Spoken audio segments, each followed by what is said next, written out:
ಸನ್ನಿವೇಶವನ್ನು ನಿಮ್ಮ ಮುಂದೆ ಏಕಪಾತ್ರಾಭಿನಯ ಮಾಡಿ ತೋರಿಸಲಿದ್ದೇನೆ.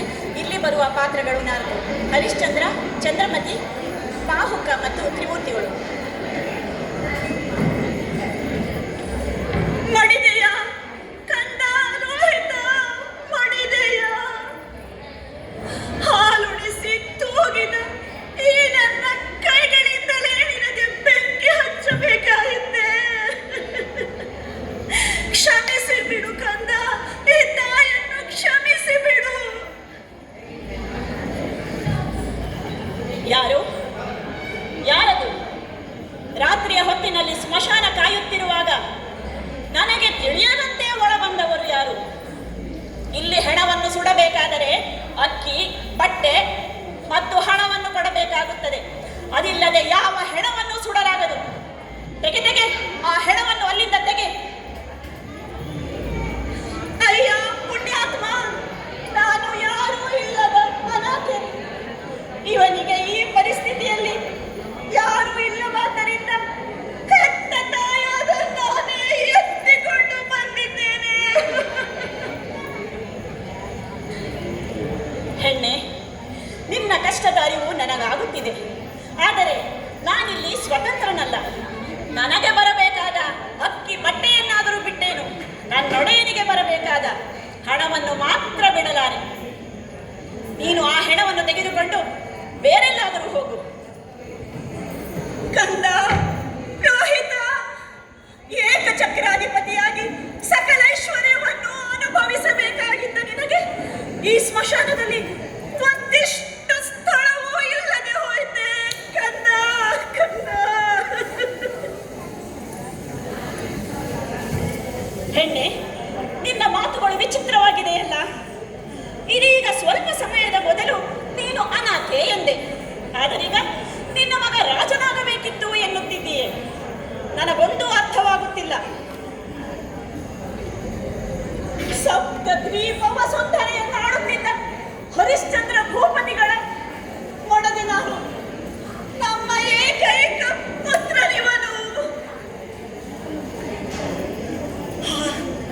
ಹರಿಶ್ಚಂದ್ರ, ಇದ್ದೊಬ್ಬ ಮಗನನ್ನು ಕಳೆದುಕೊಂಡೆಯ? ಸೂರ್ಯವಂಶ ಇಲ್ಲಿಗೆ ಕೊನೆಯಾಯಿತೆ. ನೀನು ನನ್ನ ಪತಿಯನ್ನು ಬಲ್ಲೆಯ? ಬಹಳ ಚೆನ್ನಾಗಿ ಬಲ್ಲೆ. ಸಕಲ ಐಶ್ವರ್ಯವನ್ನು ದಾನ ಮಾಡಿ ಸತಿಸುತರನ್ನು ಮಾರಿದ ಚಾಂಡಾಲನವನು. ಸಾಕು, ನಿಲ್ಲಿಸು ನಿನ್ನ ಈ ಮಾತುಗಳನ್ನು. ನಾನದನ್ನು ಕೇಳಲಾರೆ. ನನ್ನ ಪತಿಯನ್ನು ಹೀಯಾಳಿಸುವ ನಿನಗೆ ಅವರ ಶ್ರೇಷ್ಠತೆ, ಸತ್ಯಸಂಧತೆಗಳ ಅರಿವಿಲ್ಲವೇ? ಸರಿ, ಹರಿಶ್ಚಂದ್ರನ ಮಡದಿಯಾದ ನೀನು ಸ್ಮಶಾನದ ಶುಲ್ಕ ಕಟ್ಟಲಾರದಷ್ಟು ನಿರ್ಗತಿಗಳೇನಲ್ಲ. ಹೋಗು, ನಿನ್ನೊಡೆಯನಲ್ಲಿ ಕೇಳು.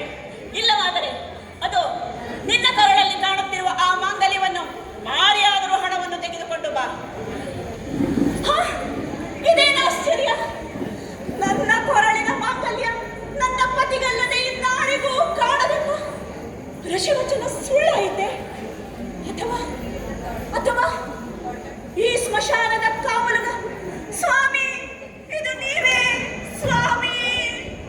ಎಲ್ಲವೂ ಮುಗಿದು ಹೋಯಿತು ಸ್ವಾಮಿ, ಎಲ್ಲವೂ ಮುಗಿದು ಹೋಯಿತು. ಅಳಬೇಡ ಚಂದ್ರಮತಿ, ಅಳಬೇಡ. ಈಗ ಅಳುವುದರಿಂದ ಯಾವ ಪ್ರಯೋಜನವೂ ಇಲ್ಲ. ಹೋಗು, ಎಲ್ಲಿಂದಾದರೂ ಹಣವನ್ನು ತೆಗೆದುಕೊಂಡು ಬಾ. ಆಗಲಿ ಸ್ವಾಮಿ, ಬೇಗನೆ ಬರುವೆ. ಅದು ಕಾಶಿರಾಜನ ಪುತ್ರನನ್ನು ಕೊಂದ ಹೆಣ್ಣೊಬ್ಬಳು ಇಲ್ಲಿ ಅಲೆಯುತ್ತಿದ್ದಾಳೆ. ಅವಳಿಗೆ ಮರಣದಂಡನೆಯ ಶಿಕ್ಷೆಯಾಗಿದೆ. ಹರಿಶ್ಚಂದ್ರ, ನೀನವಳ ಶಿರವನ್ನು ಕತ್ತರಿಸಬೇಕಾಗಿದೆ. ತೆಗೆದುಕೋ ಈ ಖಡ್ಗ. ಇದು ನಿನಗಿಲ್ಲಿ ಕೆಲಸವಿತ್ತ ಬಾಹುಕನ ಆಜ್ಞೆ. ಓ ದೇವರೇ, ಅಂದು ಎಲ್ಲವನ್ನೂ ಕಳೆದುಕೊಂಡಾಗಲೂ ಅಳಬೇಕು ಎಂದೆನಿಸಿರಲಿಲ್ಲ.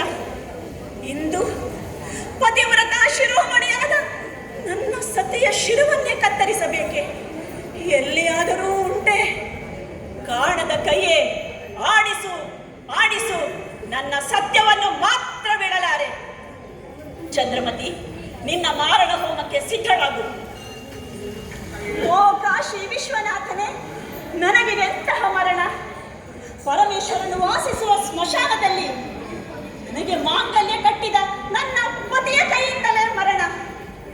ಸ್ವಾಮಿ, ನಾನು ಸಿದ್ಧಳಿದ್ದೇನೆ. ಕತ್ತರಿಸಿ ನನ್ನ ಶಿರವನ್ನು, ನಿಮ್ಮ ಸತ್ಯವನ್ನು ಉಳಿಸಿಕೊಳ್ಳಿ ಸ್ವಾಮಿ. ದೇವರೇ, ನನ್ನ ಜೀವನವೇ ಸತ್ಯ ಎನ್ನುವ ಭಾವನೆಯಿಂದಲೇ ಕಡಿಯಲು ಮುಂದಾಗುತ್ತೇನೆ. ಪರಮೇಶ್ವರ, ಪರಮೇಶ್ವರ, ನಿಲ್ಲು ಹರಿಶ್ಚಂದ್ರ, ನಿಲ್ಲು. ನಿನ್ನ ಸತ್ಯನಿಷ್ಠೆಗೆ ಮೆಚ್ಚಿ ನಾವು ತ್ರಿಮೂರ್ತಿಗಳು ಬಂದಿದ್ದೇವೆ. ಸತ್ಯಂ ಶಿವಂ ಸುಂದರಂ ಎಂದು ಇಡೀ ಪ್ರಪಂಚಕ್ಕೆ ತೋರಿಸಿಕೊಟ್ಟವನು ನೀನು. ಇದು ನೀನು ಕಳೆದುಕೊಂಡ ಸಕಲೈಶ್ವರ್ಯವೂ ನಿನಗೆ ಪ್ರಾಪ್ತವಾಗಲಿ, ನಿನಗೆ ಮಂಗಲವಾಗಲಿ.